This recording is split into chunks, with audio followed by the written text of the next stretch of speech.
Man, I'm excited about today. I'm just excited to have Nick on board. It's been first off, it's been way too long since I've sat down and had dinner with Nick and even have a conversation with him. So it's going to be fun. So episode 16, VR virtual reality, will your showroom be the next Oasis? Yes, I stole that from what movie was that? I just saw it. Ready Player One. Did you see that, Nick? I did. I didn't see it on the first weekend, but I saw it on the second. Actually, I saw it on the first weekend. Nice. Yeah, it was better than I thought. Of course, I'm a product of the '80s, so that whole movie referenced a bunch of really cool stuff from the '80s. It did. I thought that was cool. So, but Alex, you're looking mighty handsome today. Yeah, thank you. Yeah. Like the shirt. Just hold on a second. Really got something for today here. I'm ready. Wear that through the whole show. Well, I can't see a fig. So if you're like giving me the bird or anything, I won't know until I look at the recording.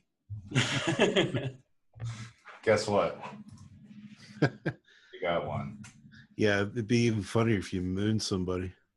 Nick, you and I go way back. My goodness, I think you reached out to me through DealerRefresh, 11, 12 years ago?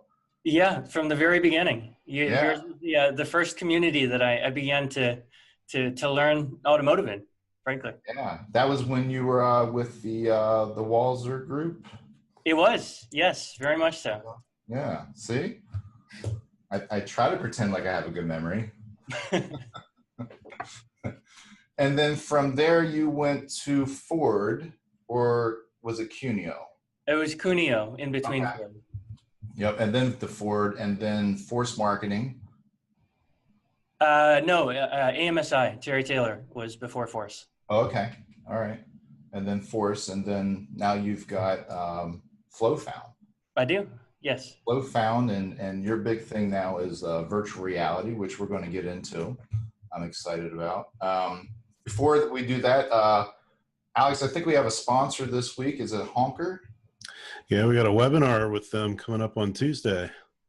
We do. And if dealerships want to increase their leasing portfolio, they should probably check out Honker, Honcker, because I was spelling it wrong for the first week, which you'd like to make fun of me about, but honcker.com. Easy to do. And by the way, just a quick word about Honker. We're big fans of any startups out there, especially if they've got something very cool that actually helps sell cars. And this checks all those boxes. Does it sell cars? You're right. So, but if they want to check that out, jump over to DealerRefresh. I think you just threw something up on the blog. Yep. People can check that out. I do a screen share, but I'm not going to. So yeah, check that out. So I'm really excited about this whole VR thing. Again, Nick, I was a little hesitant at first. I'm like, come on, VR. I bought my son one of those VR goggles that Alex just had on, and we got it for his drone. And I'm thinking, you know what, there's going to be so many cool uses for this. And I bought it for him 2 years ago, and I just now took it out of the package. I took it out of the package, not him. He's never used it once. And I took it out because I was going to wear it today, but totally forgot about it. So, but I don't want to bore the hardcore DR community, but maybe take 2 minutes to explain VR and maybe the differences between. I know there's augmented reality. There's 2 or 3 different things. It's sort of all encompassed under the VR umbrella. Yeah, there is. But if I could, even since you mentioned Walzer before, I'd love to take a step back. Sure, please do. 2007, 2008, if that's okay. Because my boss, Alan, described, after I'd driven through a blizzard to get there for the interview, described automotive as the Wild West in terms of opportunity and just kind of the change that was happening during the crash. And I think that's still true, but it's almost more like Westworld today, the HBO show with the robots, where the people that are winning are taking control of their own narrative. They're bringing the customer experience from their store that they had to evolve over these past years online, as well as using a lot of really, really smart data. So I think today we live in a world where over 500,000 people lined up to buy a Tesla, to hand Elon Musk $1,000 for a vehicle that he's thinking about building. And those are high margin customers that we want back. And I'm not sure that we fully understand why they left to begin with. But that's where virtual reality comes in. I think that as we've progressed through the way that FlowFound has evolved, we wanted to address the specific problem of how do we best reflect the true in-store experience online and provide something that's really compelling and fix shrinking margins, frankly, of what's actually happening out there. So as we look at all these different things, VR, AR, mixed reality, extended reality, I think it comes down to environment. And virtual reality creates a digital environment for you to immerse yourself in. Augmented reality enhances an environment, so it could enhance the things that you're looking at today. Practically GPS, but everywhere. Mixed reality is something specific to Microsoft, and extended reality is where over the next 2 years, everything's going. So it won't be a straight replacement. So like the headset Alex had on will still exist for those that are really wanting to shut out the world. But for the vast majority of people, they're going to want to be able to toggle between. Would that be more like augmented reality? It's a combination of both. So XR now encompasses all of the other three. And that's what we're seeing will happen going forward. So that headset that he had on has 2 cameras that will be mapping the real world in 3D in real time. So you're not running into things, or you'll see those real things with digital enhancements on top of that. So sort of like my old Nintendo Virtual Boy, right? Yes, if that was yes, if it gained larger adoption. Yeah. Still have that, by the way. Well, I'm impressed. That's probably worth something at this point. Probably is. I'll have to jump on eBay and see what the value brings. Yes, very much so. I think one of the additions to that, though, is that while those headsets exist, a lot of this is going to web and online. So it doesn't require a special device anymore. A lot of it can be run straight on a smartphone, even without an app. And that trend's going to continue too. So that was a big piece for us. And I think that's one of those things where most people felt as you did about this, because who owns a headset, who wants to go buy a $2,000 computer? But your option today is just go to a web link, a URL, or buy a $200 one that's wireless and doesn't require any phone anymore. Well, that was something that I was taking notes on. I remember I was just down at Tyson's Corner less than a year ago, and we were at the Microsoft store. Yeah. Which ironically was more busy than the Apple store because of they had a virtual reality kiosk set up. And my son, he put on the goggles, he's playing the game, he's moving all around. It was pretty intense. And I jumped into it again, pretty intense.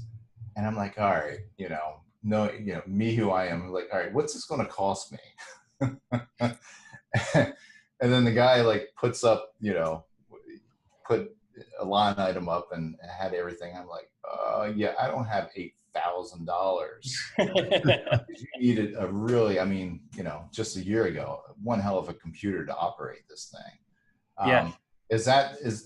You just mentioned that we don't need all that for this now. No, all of ours. Or is it because, is it different between game and also, like, if you could, for anyone that hasn't really been through VR, is actually, put on the goggles, like, is there something out there that you could compare VR to, what was what's that game that Nintendo had? Was it the Pokemon? Or the, that was augmented reality, that Pokemon Go game, yeah. Yeah, I think that's sort of something comparable. But anyways, for augmented reality, Pokemon Go is a great example of how that can work. In virtual reality, the best way to look at it is the difference between watching, let's call it the Avengers on Netflix versus being in the movie. It's something where it's really hard to explain until you actually put it on. It's definitely a show me sort of thing. But when you use your phone, you can see prospectively kind of how that would work. But again, the cost to try something like this is a lot of websites give away free viewers if it's run by the phone, or $200 if you want a nice one with no wires and no phone required. So basically, that you don't need massive hardware in order to accomplish this. Not anymore. Not until the next iteration of content. Gotcha. then we will need the large hardware. Well, there's, not to jump too far in the future, but there's something called volumetric capture now, which is will allow you to move freely. Right? But if you can imagine watching your favorite movie, you can actually physically walk around, and you could walk behind your favorite actor or actress. You could get a different angle. That's something that the Red cameras are working on right now. It's really, really cool. So. Yeah, and the Red cameras, speaking of very expensive machines, trying to edit that video footage, woo. It's big. So speaking of content creation, what's entailed in making something for VR? How involved is it? Yeah. So it depends on what level of interaction you want. So the area, if you wanted to be able to walk around in that environment, you'd have to be a 3D modeler or do that.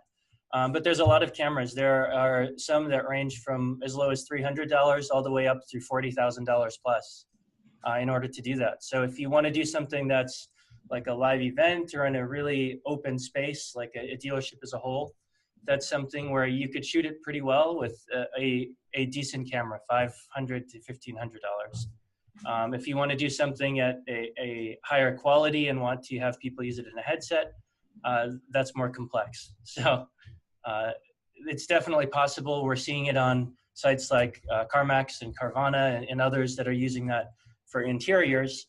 And it looks like they're just using the $300 Ricoh Theta, which is something that pretty much any dealership could kind of take off the shelf and does a decent job for something you're not in a headset for. $300 doesn't sound too bad. No. There's a big quality difference between doing it professionally and doing it for a proof of concept, though. Good point. Yeah, 40 grand does sound like a little more quality. One would hope. Yes. Well, I know I was pretty impressed. Again, I wasn't. I don't know. I sometimes maybe I feel like I'm too old school at this point as I get slightly older. But I was like, VR. I mean, really, what's it going to do for a car dealership? I mean, who's going to come into a dealership and hit on, come to the showroom floor and want to put on these goggles and, or even from home? And are you really getting a true test drive? Of course you're not. You're not getting a true feel for the car. So I was reluctant, and then I watched one of your videos, or I guess it's sort of an example, and I'll share this real quick. And I was like, damn, this is actually pretty freaking cool. And I think it was the BMW. And it's almost like a video, and this guy does a great job. Yeah. I don't know how it's going to come across, but I mean, I can sit here and move. I think I've got the volume. Yeah, I've got the volume turned. I'll turn it up just a little bit. And be able to move around. So it's not when I thought about VR, this is what I thought, Yes. But I guess if you had the goggles on and you were moving your head, it would move along versus me moving the mouse here. So yeah, you're not getting a feel for an actual of the vehicle, but my goodness, for me, I think there's a huge potential here for a post sale. So, well, one great thing about this, Jeff, and going back to another Refresh Friday, we had with Car Story, they were talking about some of the, for lack of a better word, analytics of what vehicle images work best and how many. and they were talking about the interior shot is one of the most looked at for the longest amount of time. Obviously, people are trying to figure out what kind of features are on that car. And this just walks you right through it all. It You get to does. see it in action too, which is way better than a static image. And one of the cool pieces of this too is we're tracking everything that you're actually paying attention to. So the safety buyer might not pay any attention to performance. So we can integrate that in terms of being able to reach that customer and categorize them as time progresses as well. That's an important thing, because in standard video, you can only see what's in the frame, but here you have full control over wherever you're paying attention to and looking. So you could almost maybe start the video or the reality based on what the customer's most points of importance is. Exactly. So if they're more of a safety customer, more of a performance, you could literally tailor that virtual reality segment to that customer, right? Exactly. And then you categorize and implement advertising behind that as well, based on what they have expressed interest in. Safety. I think it's so cool. It really is.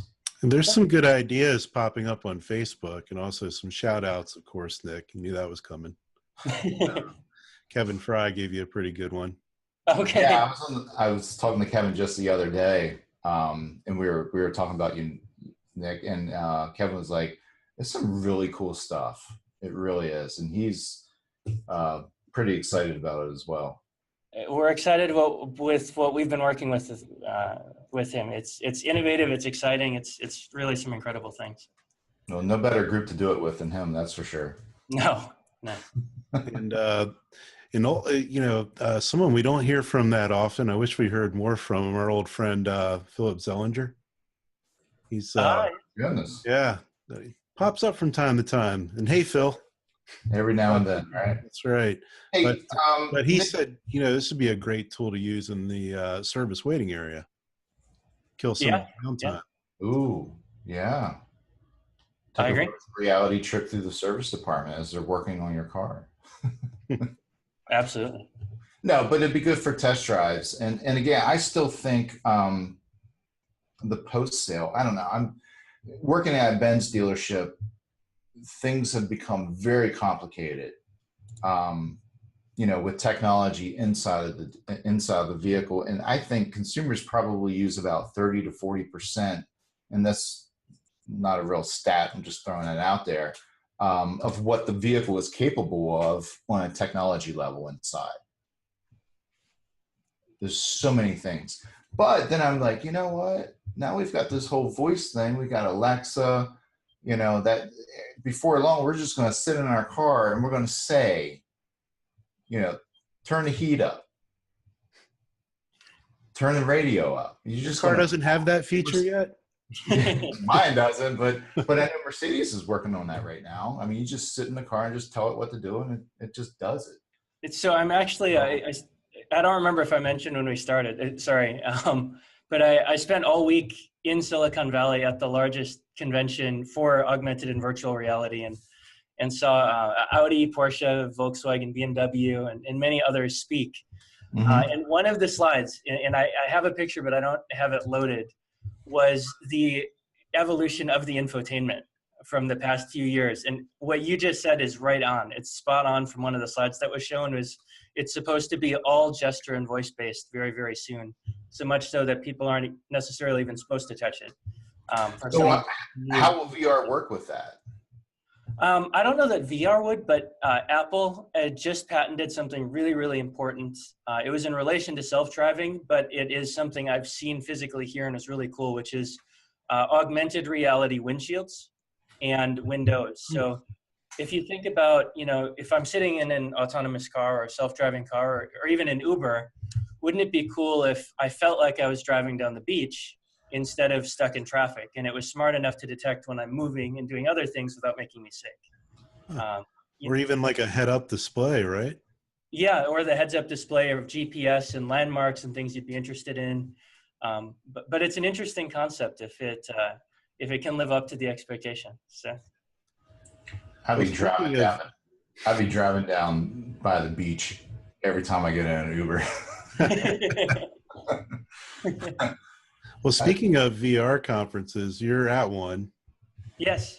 You Yes. you got to VR your room out for us real quick. What do you mean? You were showing us the conference. You were taking over your room with it earlier. It was pretty cool. Oh yeah, that let me see if I still have I know that. it's not VR. I'm messing around with the taking. No, here, let me I can share this. So there's a stat on here too, and I might even jump back. I think I can share just like this, right? Is this sharing my screen? No, I'm still. Let's try this instead. Is that what we were looking for? There you go. That's it. I had some stats over this, but one of the things that they'd taken down by the time I took this picture, but it was a holographic glass. So I don't know if you've ever seen Silicon Valley. In one of the very first seasons, they try to do a holographic web conference, and it doesn't work at all. But this one, it actually worked here. So it was cool to be able to project a three-dimensional version of FaceTime that you could interact with back and forth, which is cool. But they were sharing kind of as a whole, this market is big. It should be 20 billion, if not much larger by 2020. It's about 1.3 billion today. However, the industry as a whole and the VC community has deployed many billions already. So the deployment of capital into this is exponentially larger. But even as we look, a lot of it's been gaming. So 2016, 42% of all the content was games.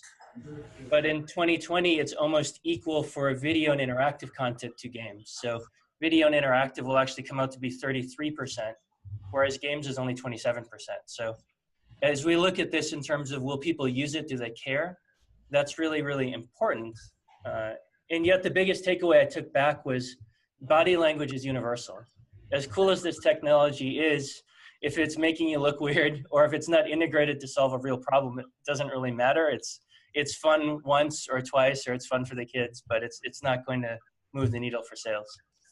Well, speaking of moving the needle, when 10 minutes ago when we were speaking, you said something about margins. How can this really improve the margins for a dealership? So I can show that, and I'm going to go back to a slide. Is this showing the McKinsey one now? Yep. 30% of growth will be mobility and data related to in automotive from 2015 to 2030, according to McKinsey. So I think that dealers that understand that don't really understand what to do with it. And that's reasonable because we don't make cars and the manufacturer has to solve mobility. And yet every manufacturer is looking to VR and AR to do that. They've all launched something in 2018. There's not one that hasn't. Carvana just spent $22 million buying Car 360, as we know, for a better VDP, for augmented reality photogrammetry. But we're seeing average dealers driving over 200 leads with a increase of 8 to 32%. And that matches about what I've learned at the conference here, which was your opportunity is about that much just in terms of how many people are using it. But most importantly, to your question of margin, on average, dealers can make $2,276 more, according to a study, and I believe it was joint with Auto Trader, and it was definitely listed on CBS News. But it's interesting because it's specifically by showing the features and fixing the availability of the vehicles that are there. So I'll actually show you. I think I had here. We go. I would also imagine that some of this, so you're looking at a $2,200 profit there, which sounds crazy, and who wouldn't want that? But that's, you got to assume that they're talking about maybe selling some accessories and things through this and other products, right? Just because you add VR, you're not instantly going to grow your bottom line. Correct. I mean, it all has to be tied into the process itself, but highlighting these features is something that's a really important piece. In fact, I'll skip the high level. So you're saying that maybe dealership gets a leg up because on the competition, and that's why they have the increased opportunities, because they're able to show and explain, the different options that the vehicle has? Similar. I'm actually saying that consumers' perception of dealerships of the things they hate the most, which is what I have up here. Okay. And this is a 2018 Deloitte study. And I broke it into, so I added solution category of operations, process, and retailing, because as I've kind of talked to a lot of different dealers, most say, I've got to train my salespeople better, or, we're not responding to leads right. I've got to change my website and my agency. But when you match that back to what consumers were actually complaining about, it didn't match. So that's a great statement right there. Yeah. Only 28% of people said your salesperson was too pushy, or I didn't like going into your store. 10% said I didn't like going into your store.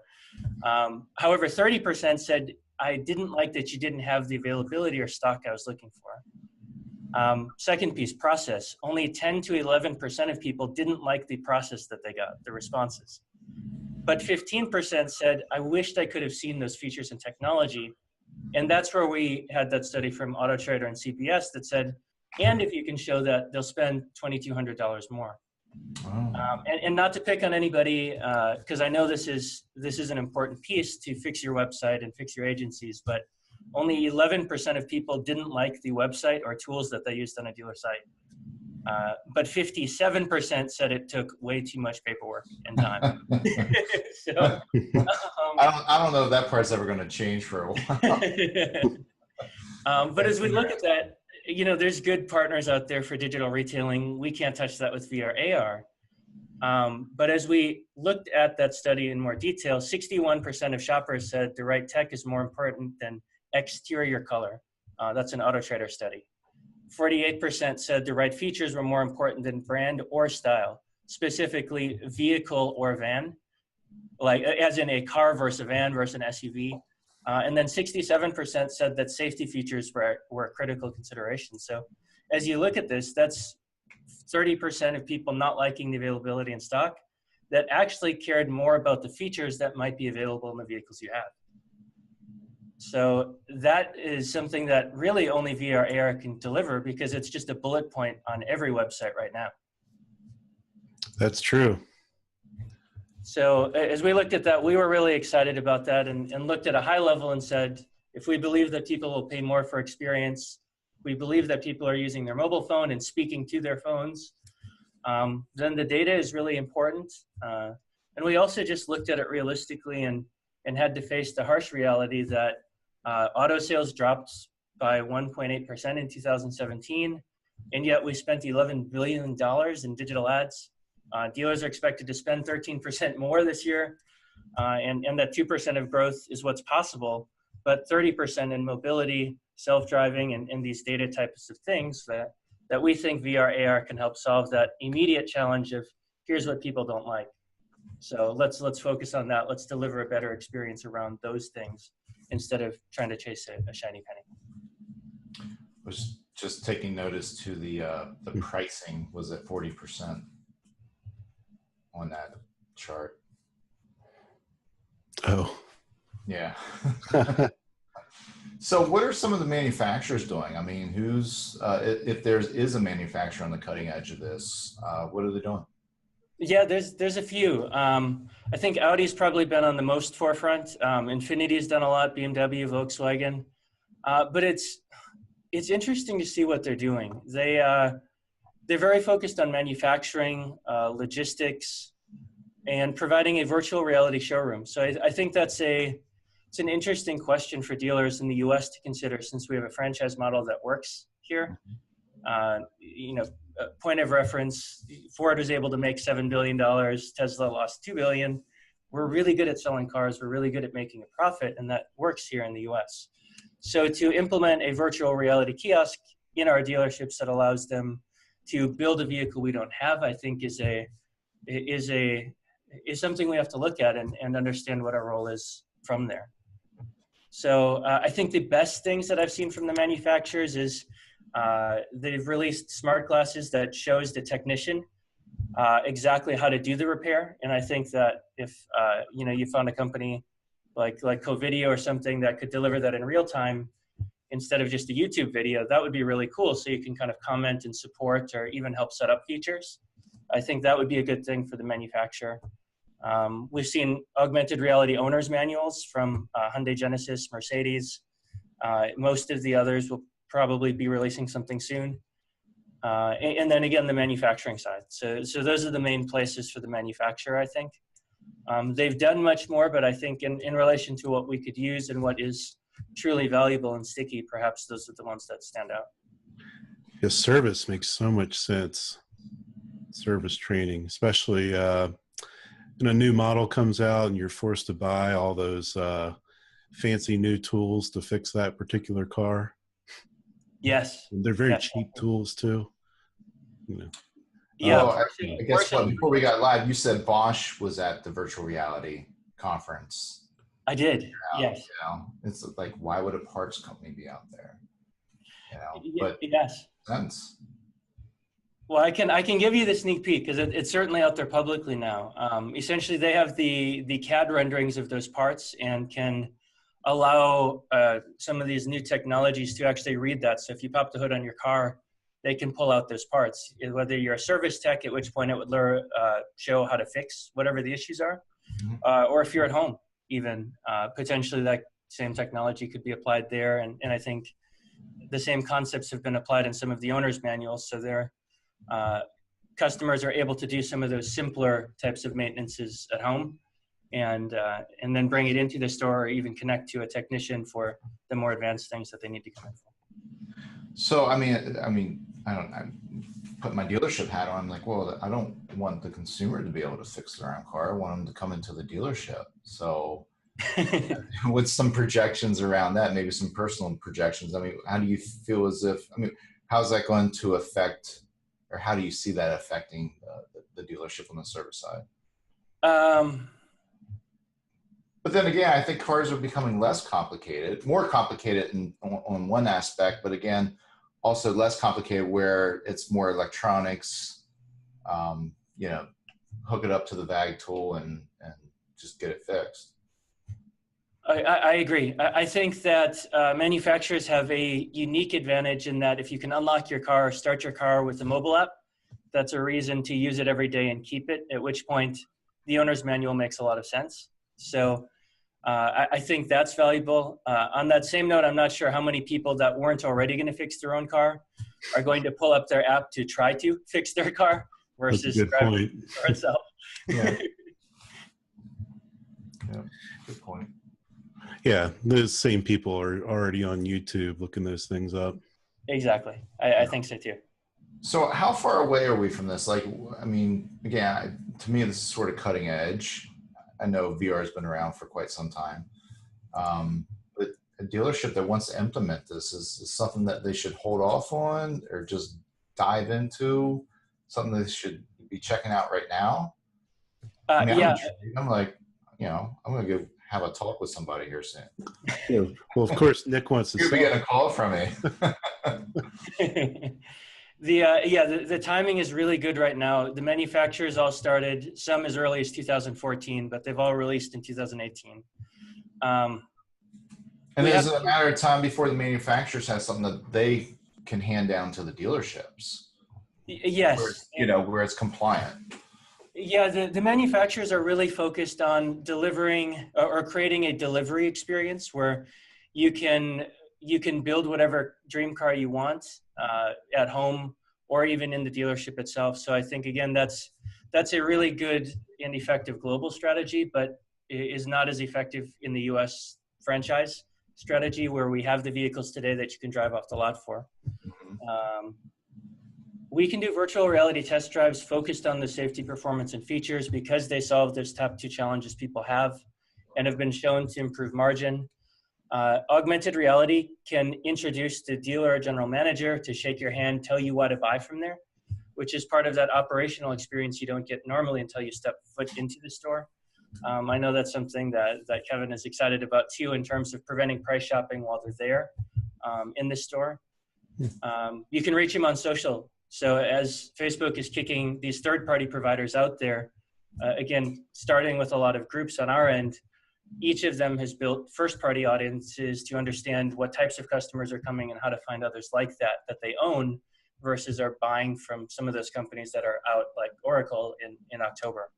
So as we look at that, I think these are all really important things. And given that acquisition of Car360, the ability to spin the car and interact is probably somewhat valuable, but especially as these new devices come out, such as smart glasses in a couple of years, they're not very cool looking. I think I might even have a picture of that one right now. Smart, yeah, I'm not familiar with smart glasses. I gotta show you this. It's kind of funny.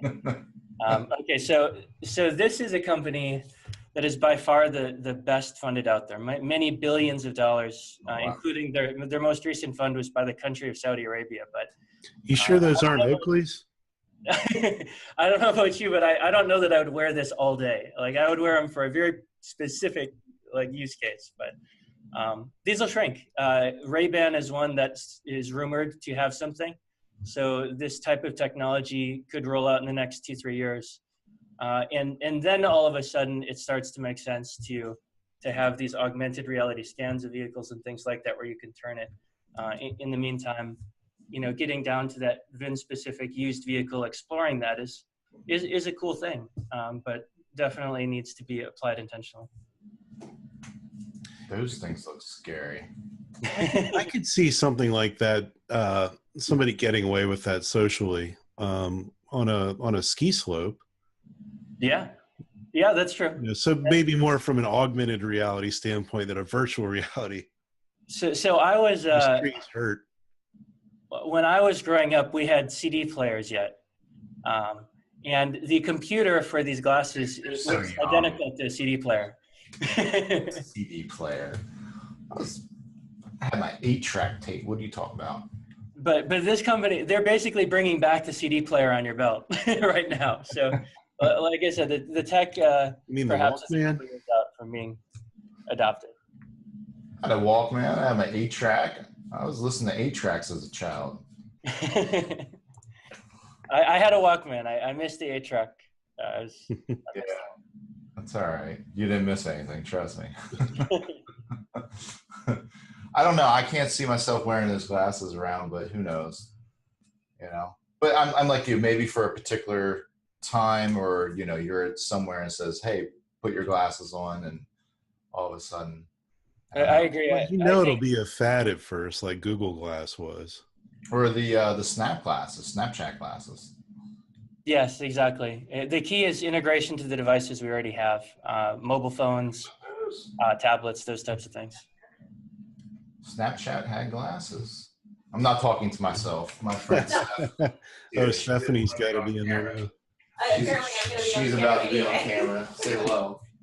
Everybody. It's favorite. You're welcome. I promised myself I was going to do that. That was a good one, Kevin, by the way. He wants to know if you can weld while wearing those glasses. So, I probably have 100 more questions, but I don't want to ask all of them. We'll be here a while if we went through this whole list. I know. But if a dealership would, you've probably already answered this question to some degree. But again, I'm intrigued. I really am. So you're probably going to get a phone call from me within a month or so. But if a dealership wants to get into this, where can they start? Other than calling you, of course. But what's it going to cost? Can they get in light and then go heavy? Can they dive all in? Does it make sense to dive all in? I would recommend using a partner for like us, but there's a specific reason for that. And I promise this is my last slide, but I'm going to share this one. And then I'm also going to give the specific tools they can use in the store. But this is the most common wants and concerns and issues that's out there. So 64% of people want to see it in real size and form when they shop online. 3D modeling is not there yet. It does not look super realistic yet. The biggest things that we've had to solve is motion sickness and dizziness. People will not put this back on if you make them sick. And it's very easy to do that because it feels like you're immersed. So I think as dealers, look, whatever you do, consider how you want to shoot this and don't move. Like have a static camera and have everything happen around that. That's a really important piece. You can do that with anything from a Ricoh Theta, which is $300, up through pretty much anything else that's out there. How do you spell is it RICO Theta? Yeah, RICOH, and then Theta. That's the $300 one. That's something that you can kind of buy to experiment with. Okay, I am familiar with that company. Yeah. I'm buying stock in Dramamine. But the resolution matters a lot. So human eye is about 8K per eye, so 16K. We're shooting in 12K. The best available screen today is 4K, so a third of that. But that's something that matters because you no longer have a single frame. You're looking everywhere for that. So as dealers look to integrate with what's out there, existing devices, start small, make sure that it's there because it requires video production and knowing how to do the post-production and things like that. There's new cameras coming out every day. The hardware is going to catch up where you can just press a button and do it. If you've seen a live concert or anything like that in VR, those things are coming, but it still is a little ways out if dealers wanted to do everything themselves. You know, in 6 months, that might be a different story. Again, there's billions of dollars here. China just deployed almost $2 billion in just the hardware behind this. Facebook owns Oculus. They're deploying a lot behind this. So there's cool things happening. And like I said, the cost of entry now for a consumer is $200 to view it, or they can do it on their phone, which makes it very frictionless and pretty easy. So reality is it's actually pretty cheap to implement. It is now. It wasn't 6 months ago, but it is today. So just like that in 6 months. In 6 months, and again, that's going to move really, really quick. I'm trying to see. So Magic Leap, those weird looking glasses, has $2.3 billion in funding, and it hasn't released any device yet. They use lasers to shoot the images into your eyes. It's called light field. That's a very non-technical explanation, but it's pass. Yeah, you gotta love the Wall Street, Silicon Valley love there. Yeah. Nick, where else can a dealership implement this? That you know, I think it needs to be integrated into the operations to solve things. We've got it on the website, social media, advertising. We also put kiosks at malls. Those average, and they're unstaffed, which is kind of crazy because we really thought people would break them more or try to steal the stuff. They're averaging about 200 leads with phone numbers and emails every month. For website, about 10% of all people will do one. So a dealership can take the kiosk, put it in the mall, local, whatever, and and leave it. Brand it with them, and customers are putting this thing on. I like that idea. Exactly, and it's driving specific leads that you can match back to the sales. Website is a great utilization too. We've got some metrics. It's still pretty early, but we've been tracking for a few weeks now the leads that can be matched back to sales because of VR versus just as part of VR, and that looks really good. So Kia, Subaru, and Chevy have dealers between 25 to 32% increases to the leads from virtual reality. Across all markets, all brands, it's been about an 8% lift. But again, that's additional, not a conceptual like plays or anything else. That's a form submission that you can track back that went into the CRM. That's from having it on their website alone? Correct. That's from website specifically and exclusively.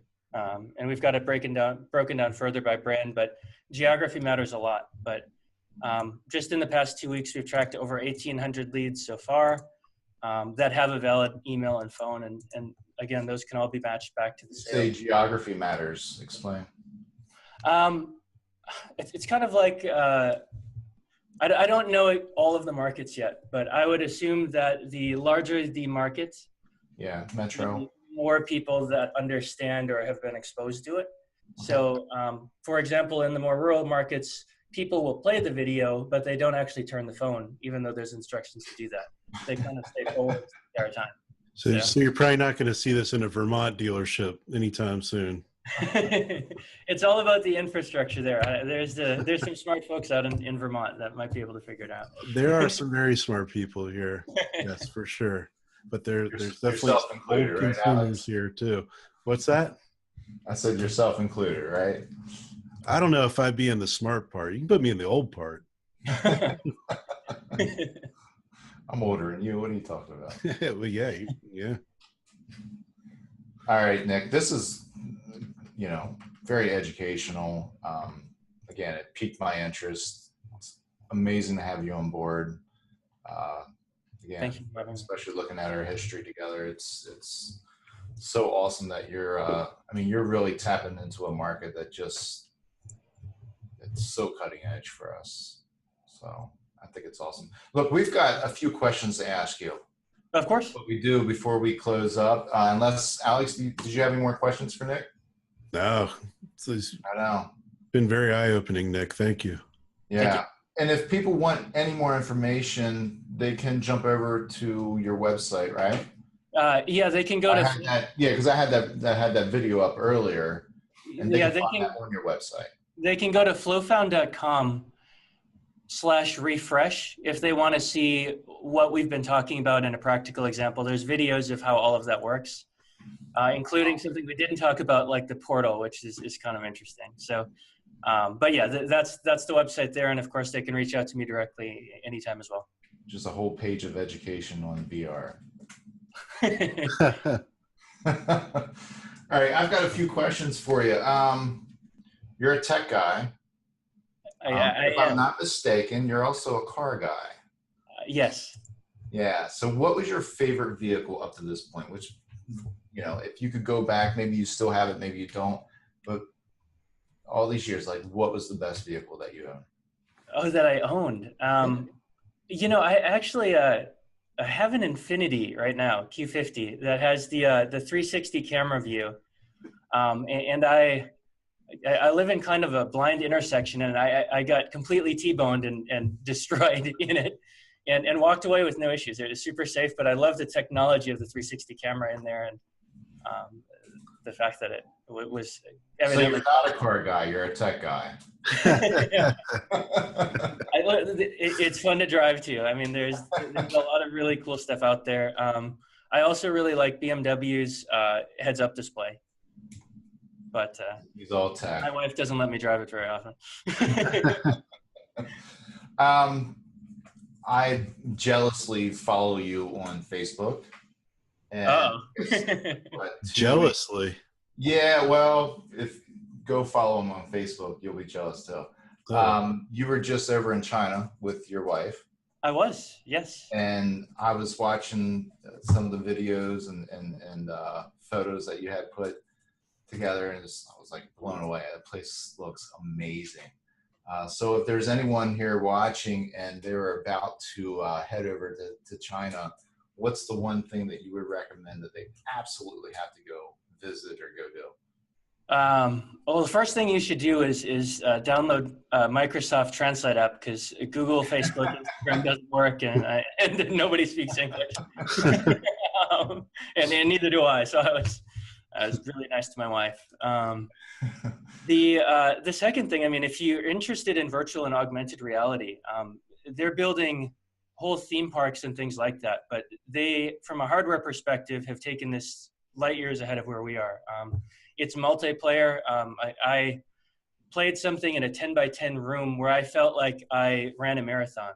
I explored it, and the way it was laid out was wireless, and I was holding physical objects, and I could see my wife also looking at things and interacting with things. And when you add multiple people, in one case we had 8 to 10 people in there, it became much less isolating from an interactivity and social perspective. And, that was really cool. And it was the guy that choreographed the Beijing Olympics. So he has a lot of thought behind what he's put together in terms of what this experience might look like and how it's meaningful as humans.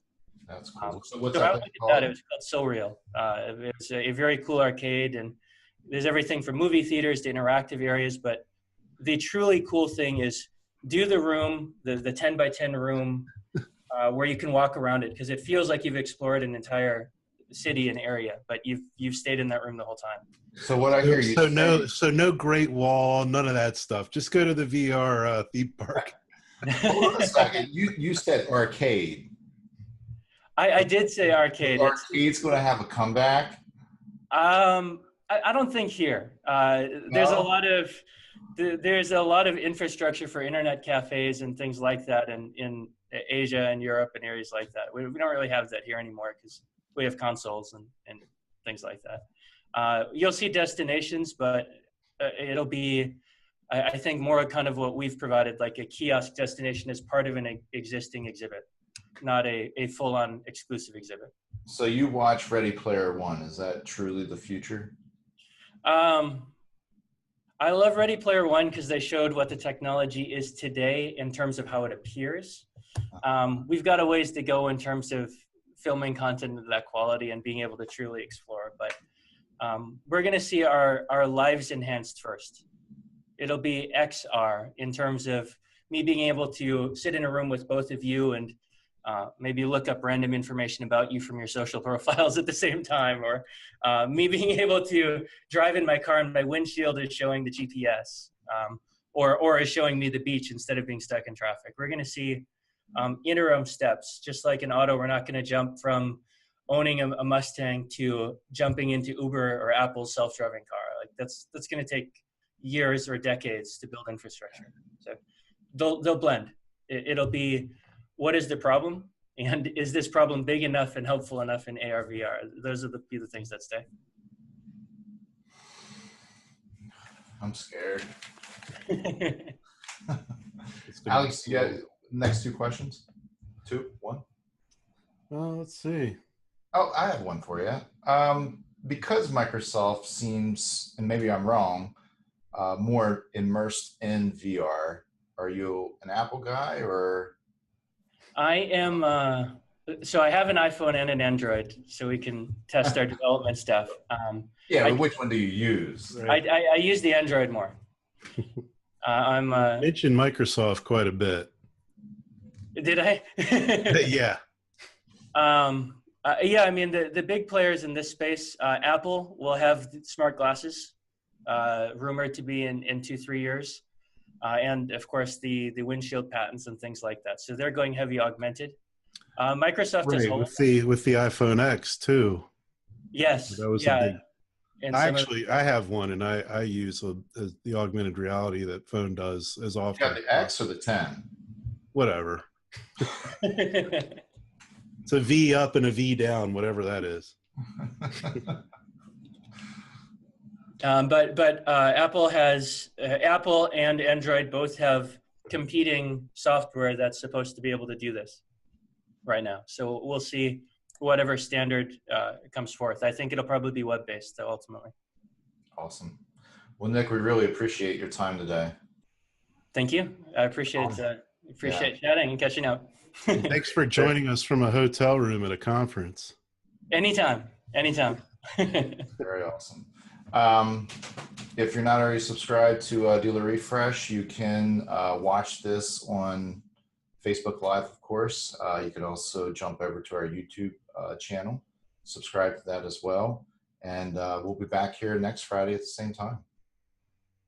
Nick, thank you very much. Thank you again. Thanks, Nick.